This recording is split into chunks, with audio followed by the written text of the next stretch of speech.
Hey there everyone, it's Neil Smith here, and today we are back with another new video. So this is the continued version of the carbon cycle, which I made over the summer, somewhere in August or June, IDK.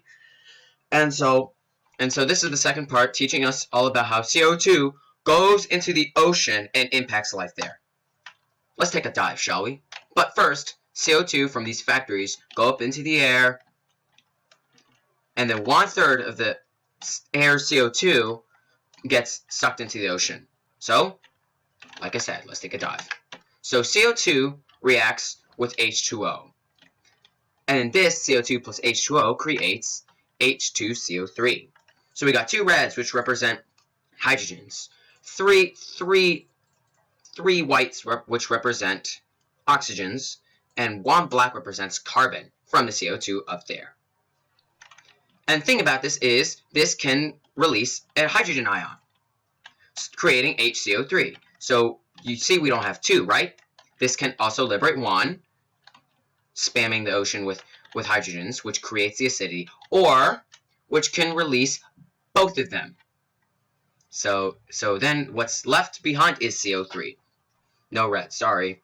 So the hydrogens are then now in, because there's so much, they're now in competition to get a spot with CO3 down there. And over here too. Poor CO3, the life of a celebrity, getting crowded all the time. But here's the thing: CO3 is a fundamental basics for making shells, like these shells over here.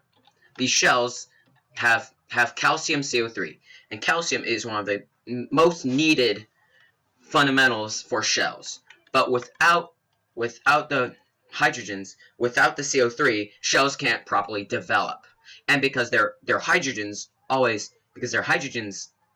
competing, there's going to be less space for calcium. So poor calcium, and actually that's on a molecular level. The development for animals, shells for animals, are not going to be so good.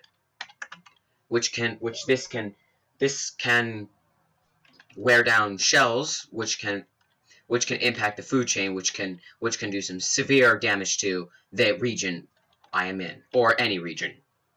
So to conclude what I've been saying down the deep, I have a formula for you, and I'll put the formula in the description, and you can share this with others.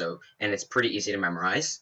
So we got CO2 fumes that come from the factory of there and over to the ocean. 1/3 of it, 1/3 of the CO2 in the air goes into the ocean and does this process, does this jig per se, does this jig. CO2 plus H2O, which is water, can go to H2CO3, creates this, and this is a reversible reaction. Actually, these arrows with two arrowheads at each end is a reversible reaction.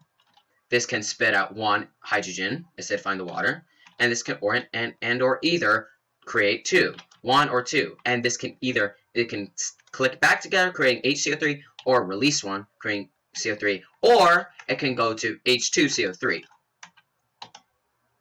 So these three options. It can go into H2CO3, HCO3, or CO3. So I hope you liked this video. Hope you got a basic understanding on ocean acidification. Like, share, subscribe, and leave a comment. Please, no offensive comments. Peace out, everyone.